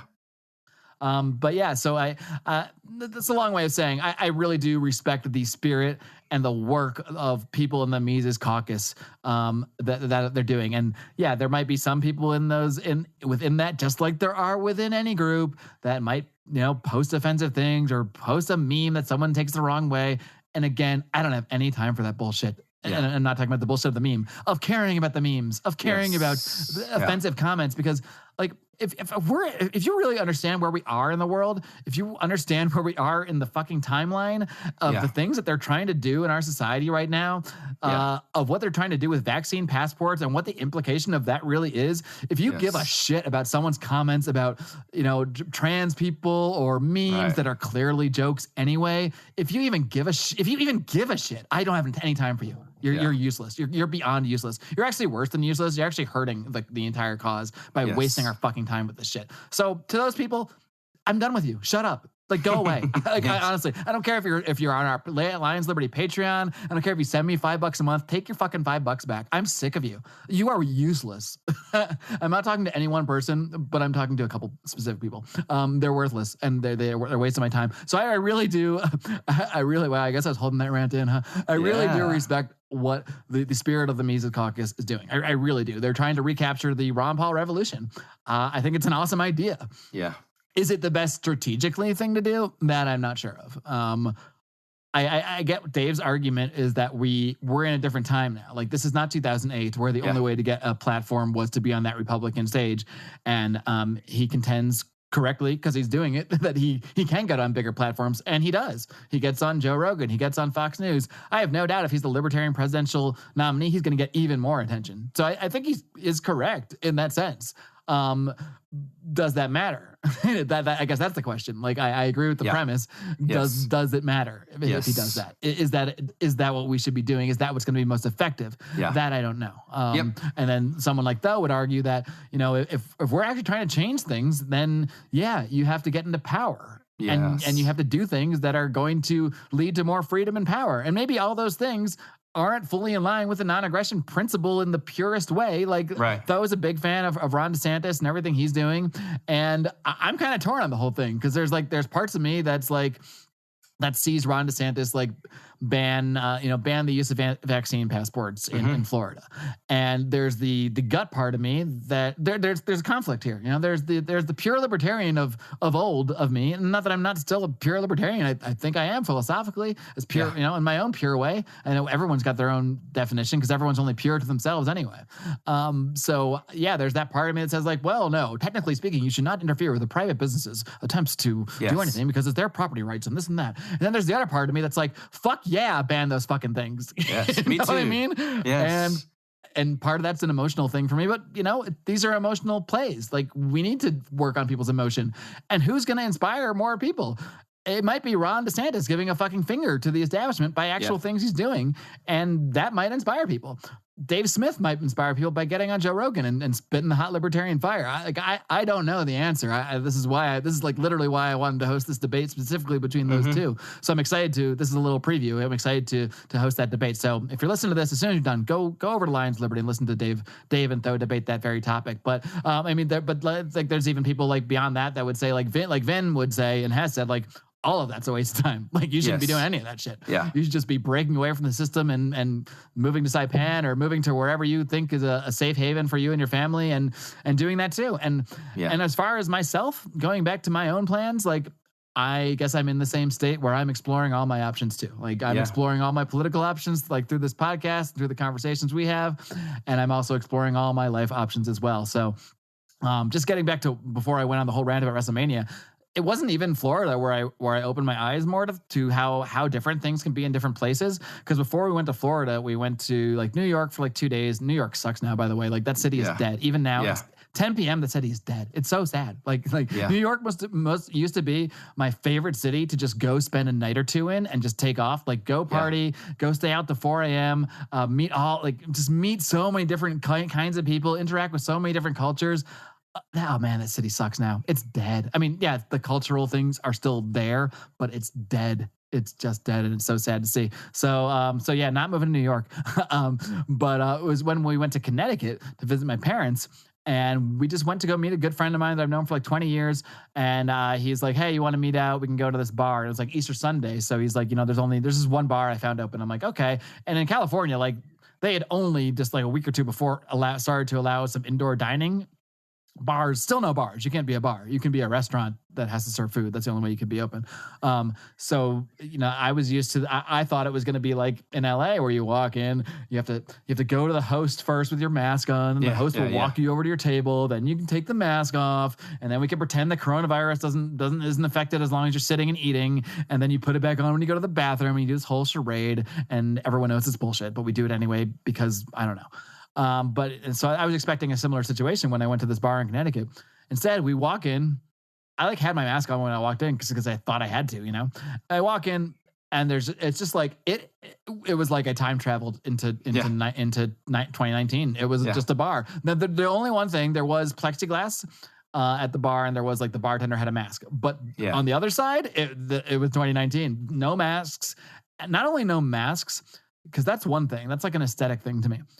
But the way people were interacting with each other was just like friendly. They were being freaking humans. It was amazing. Like I have friends in Los Angeles who will still not shake my hand because they're afraid. They'll do the stupid elbow thing or the the fake hug where you don't touch. And I'm like, I'm over that, man.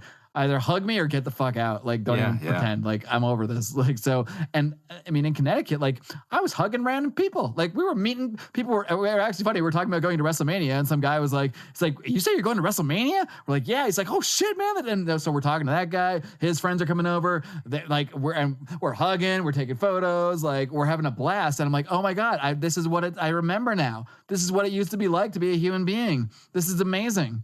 And this is in Connecticut. This is in liberal Connecticut. Like this is only in a place this isn't a place I didn't expect it at all. Like I was kind of expecting more of that in Florida.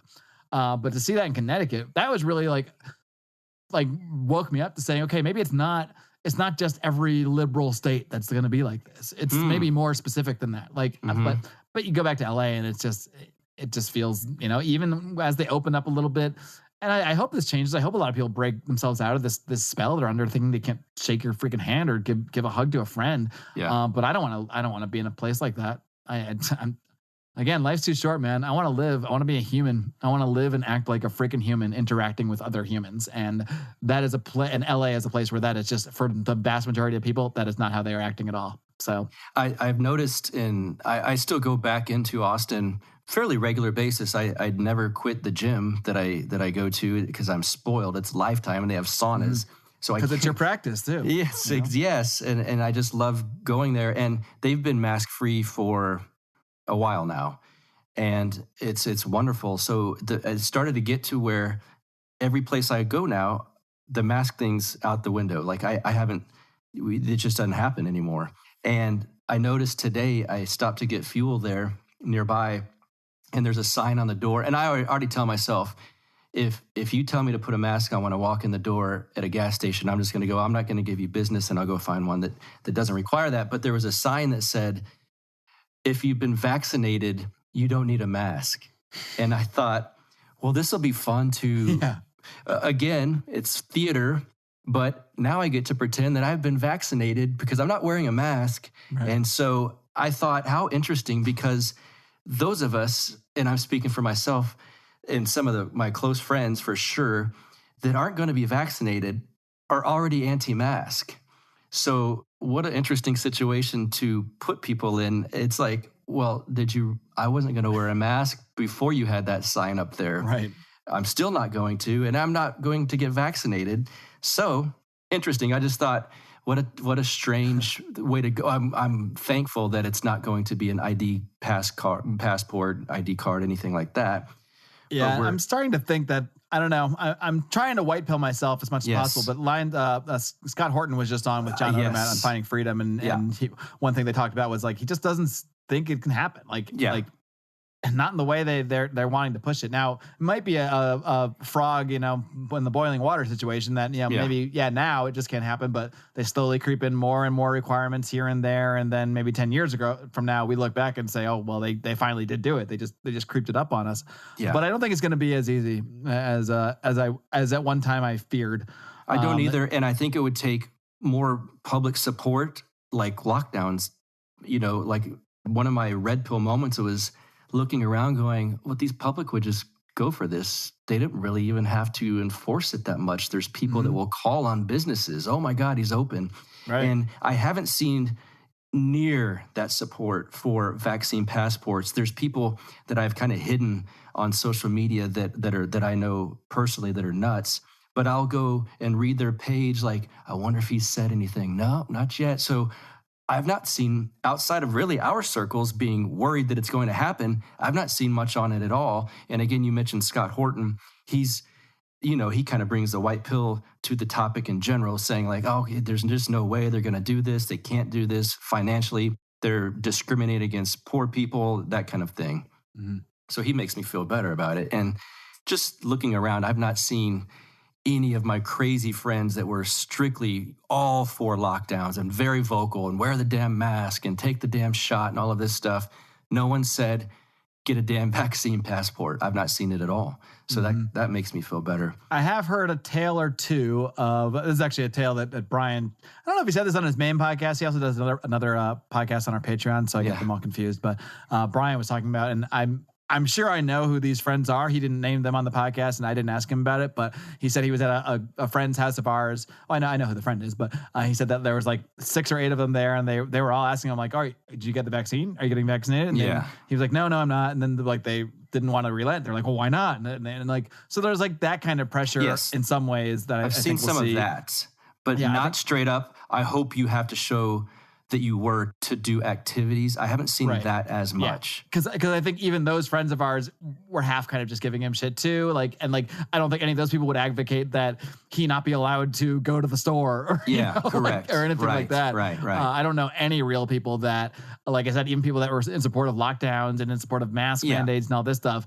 even those people that I know are like, they respect my choice to not take it or to, so that's really white pilling to an extent, I guess you might say, hopefully. Yeah. And then there's tales now, I believe Bill Maher being one of them, of people that get COVID after they've had the vaccine, which totally declaws anything that's going to force everyone to do it because it's clearly not keeping someone from getting COVID. So that doesn't even make any sense. Not that all of these laws made sense to begin with. But I know someone who got the vaccine and died 3 weeks later from COVID. So wow. Again, it's an anecdote. But So that's one thing that scares me. And like, I'm not going to pretend I'm a doctor or anything, but I have looked at a lot of the people that have been talking about the studies that they've done on animals for mRNA vaccines. Yes, right. And almost universally, there's no problem when they take the vaccine. It's all good. Sometimes there's side effects. Usually they're okay. It's only when they later encounter live virus, like in the wild, that those animals die. Yes. And there was a guy on Pete's show recently, and Del Bigtree, yeah. Yes, what an episode that was. Man, I'm trying to get him on my show as well. That dude is based. Yes, he is. Absolutely, no doubt based. about it. All right, Mark, plug anything you want to before we get you out of here. You got all kinds of things going on. I want to plug Buck Johnson and Mark Claire's future pro wrestling podcast. That's what I want to plug. That will happen. I feel like now we could tie this into absolute anything, but I mean, based on what we talked about today, this is a topic I think we need to explore a little more, like especially how the liberty movement can learn from Vince McMahon, or maybe that's the title of this episode. I'll let that be up to you. But yeah, I'm out there doing things like, of course, I do Lions of Liberty. Every single Monday, I host the flagship show. We are sort of a Liberty variety show. So we have Brian every Wednesday. I'm laughing before I even mentioned this last episode, but I know you listen to it too. But I mean. Everyone that exists that likes podcasts, I don't care what your political views are. I don't care if you're a Liberty person or whatever, should go listen to Brian McWilliams drunkenly trying to rein in a stone out of their mind, Hotep Jesus and Thaddeus Russell for like an hour and a half on Electric Liberty Land last week. It's one of my favorite podcasts maybe I've ever listened to. It's right up there with like Alex Jones on Joe Rogan. Yes, it was. It really is an absolute blast. So yeah, you're part of his network here. So go check out that and Hotep Jesus on Electric Liberty Land. Brian does that every single Wednesday. It's usually just him ranting about topics of the day, but he does occasionally bring in a couple guests, and he was able to hang out with them in his hotel room after the Mises Caucus event in California.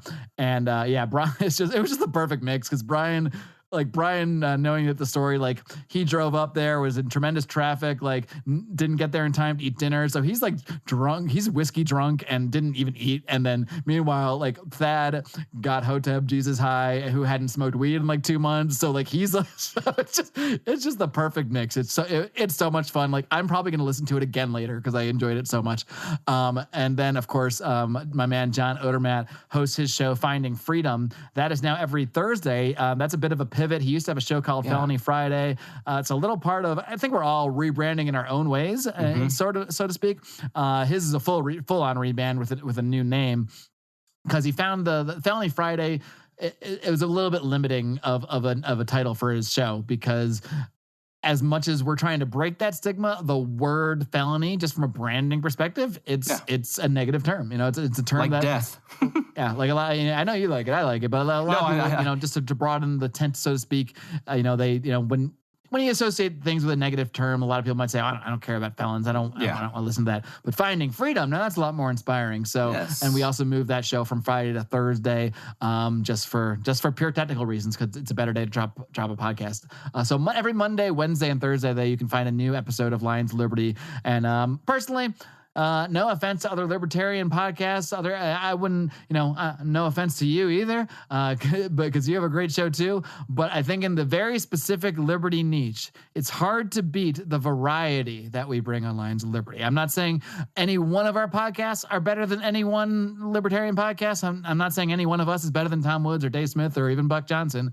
But I think together, our powers united. We are like the Liberty fucking Voltron here. And I think when we come together, it's hard to beat the package. So check out Lions of Liberty. And then I've been trying to expand myself out of just talking about politics. And in that vein, it's actually been almost a year since I started the Second Print Comics podcast with my friend Remzo Martinez. That actually was born out of the pandemic. It was born out of having a lot of extra free time, me wanting to channel it into something, and me being, much like I'm a wrestling nerd, I'm also a lifelong comic book nerd. And I really wanted to spend some time reading more comics, but I told myself, well, I can't justify just spending hours and hours every week reading comics. I have so much I want to do in life, unless I make one of those things I want to do in life a podcast about those comics. So that is where the Second Print Comics podcast sprung from, and it took Remzo all of 2 seconds to say yes when I asked him if he wanted to be my co-host. So every week, every Wednesday, you can find that as well.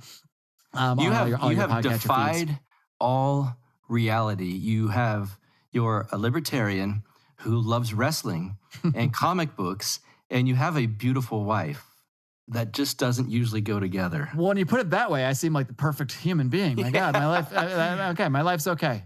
You're right. All those things are true. Yes, and how do they follow you on Twitter? Twitter, I am at Marc D. Claire. That's Mark with a C, the letter D, C-L-A-I-R, at Marc D. Claire. You can also follow, of course, at Lions of Liberty, at Second Print Pod for the podcasts. But Excellent. I'm out there. I'm easy to find. Yes, I will link to all of those in the show notes page for this. Marc Claire, down in Mexico. Thanks for joining us. Thanks a lot, Buck. It's been a blast. Yes, sir. All right. Thank you guys for tuning in to this episode of Counterflow Podcast. I was happy to have my friend Marc Claire on the show. I hope you guys enjoyed that conversation, and I hope it gave you some things to think about. That's my purpose on this show, is to give you things to think about. And until next time, well, of course, I got to say, oh yeah, the website. The website is going strong, counterflowpodcast.com. We should have new shirts available any day now. It might just be by the time this episode drops, they could be up there and available. I will put them up there ASAP, Counterflow Podcast t-shirts. Of course, I get the good, comfy ones, the ones that actually fit well and don't look all boxy and shitty on you. They will look good on you, I promise. And that's about it. It's got all the media links. My social media stuff's all on the website.